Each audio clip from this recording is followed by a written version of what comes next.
ओम शांति। सर्व शक्तियों का स्टॉक। जब विनाश की आग चारों ओर लगेगी, उस समय आप श्रेष्ठ आत्माओं का पहला पहला कर्तव्य कौन सा है? शांति का दान, अर्थात शीतलता का जल देना। उस समय हर एक को अलग अलग शक्ति की आवश्यकता होगी। किसी को सहन शक्ति की आवश्यकता, किसी को समेटने की शक्ति की आवश्यकता, किसी को अपने आप को परखने की आवश्यकता, किसी को निर्णय करने की आवश्यकता होगी, किसी को मुक्ति के ठिकाने की आवश्यकता होगी। भिन्न भिन्न शक्तियों की उन आत्माओं को उस समय आवश्यकता होगी। बाप के परिचय द्वारा 1 सेकंड में अशांत आत्माओं को शांत कराने की शक्ति भी उस समय आवश्यक होगी। आवश्यक है वह अभी से ही इकट्ठी करनी होगी, नहीं तो उस समय लगी हुई आग से कैसे बच सकेंगे या बचा सकेंगे। ऐसा तो नहीं है कि आग लगने के बाद पानी को लेने जाएं या कुआं खोदते हैं। जीवदान कैसे दे सकेंगे, यह अपने आप को पहले से ही तैयारी करने के लिए देखना पड़ेगा। जैसे 6 मास का स्टॉक रखते हो ना, रखते हो कि 6 मास में इस वस्तु की आवश्यकता होगी, चेक करके फिर भर देते हो। राशन हम इकट्ठा करते हैं ना कि कैसे कैसे हम 6 मास के लिए रख लेते हैं, क्योंकि बारिश होएगी या इस तरह से इस सीजन में ये वाला सामान ऐसे ऐसे नहीं मिलता या जो भी कुछ, तो तैयारी तो पहले से ही करते हैं।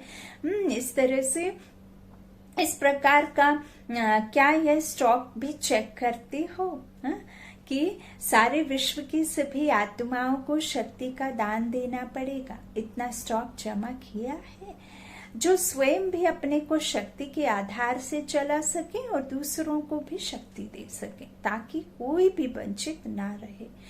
अगर अपने पास शक्तियां जमा नहीं है और एक भी आत्मा वंचित रह गई हो, तो इसका बोझ किस पर होगा? जो निमित्त बनी हुई है। सदैव हर शक्ति का स्टॉक चेक करो। जिसके पास सर्व शक्तियों का स्टॉक जमा है वही मुख्य गाए जाते हैं। जिनके पास स्टॉक जमा है वही लकी स्टार्स के रूप में चमकते हैं, चमकते हुए विश्व की आत्माओं के बीच नजर आएंगे। महारथियों का हर संकल्प पर पहले से ही अटेंशन रहता है। महारथियों का चेकिंग का रूप भी यह है, सर्व शक्तियों में किस शक्ति का कितना स्टॉक जमा है।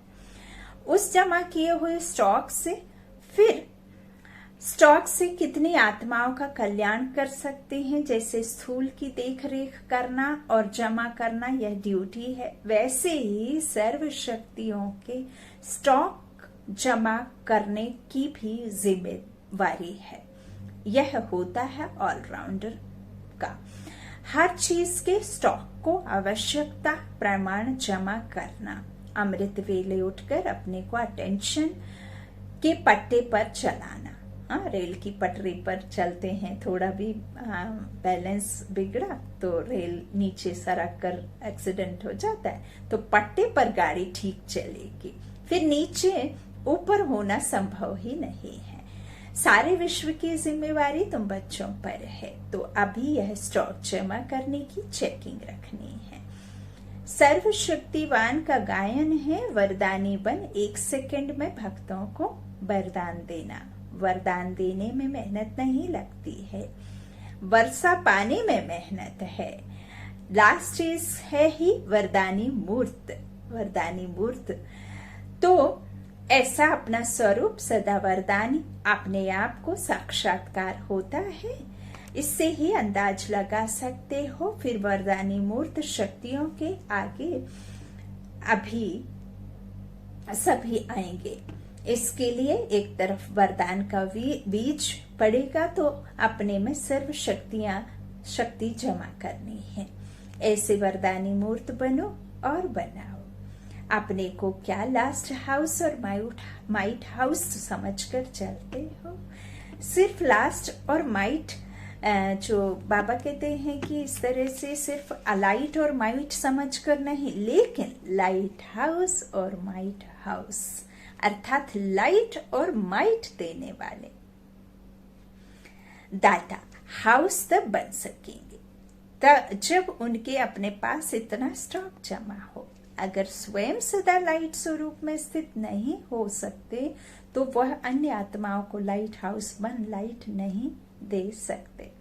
जो स्वयं ही मास्टर सर्वशक्तिवान होते हुए अपने प्रति भी सर्वशक्तियों को यूज नहीं कर सकते तो वे माइट हाउस बन अन्य आत्माओं को सर्वशक्तियों को दान कैसे दे सकते हैं।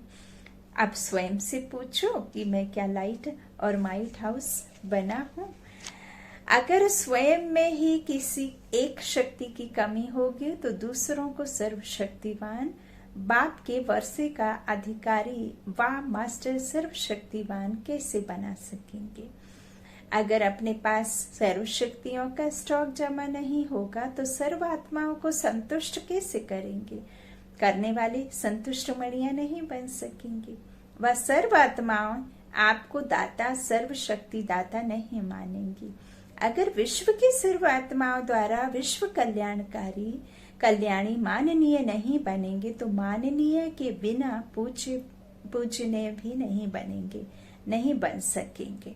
निर्बल आत्माओं को सिर्फ ज्ञान दे दिया, उन्हें कोर्स करा दिया व योग में बैठा दिया, वे इससे आगे नहीं बढ़ेंगी। अब तो निमित्त बनी हुई आत्माओं को सहयोग देते हुए आगे बढ़ाना पड़ेगा। इसके लिए अभी से ही अपने में सर्व शक्तियों का स्टॉक जमा करो। जैसे स्थूल भोजन का लंगर लगता है, ऐसे ही आपके पास शक्ति लेने का दृश्य बहुत जल्दी सामने आएगा। अर्थात आप लोगों को भी शक्ति देने का लंगर लगाना पड़ेगा। उसके लिए आपको अपने में पहले से ही स्टॉक जमा करना पड़ेगा। कैसा भी समय हो, यदि शक्तियों का स्टॉक जमा होगा तो शक्तियां प्रकृति को आपकी दासी जरूर बनावेंगी, अर्थात साधन स्वतः जरूर प्राप्त होंगे।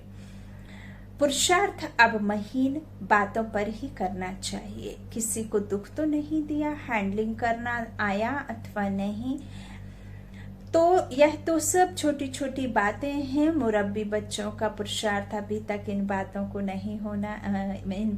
नहीं होना चाहिए। अभी का पुरुषार्थ सर्व शक्तियों के स्टॉक के भरने का होना चाहिए। मुरब्बी बच्चे अर्थात मास्टर सर्वशक्तिवान मर्यादा पुरुषोत्तम बच्चे।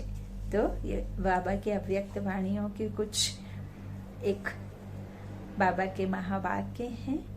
ओम शांति।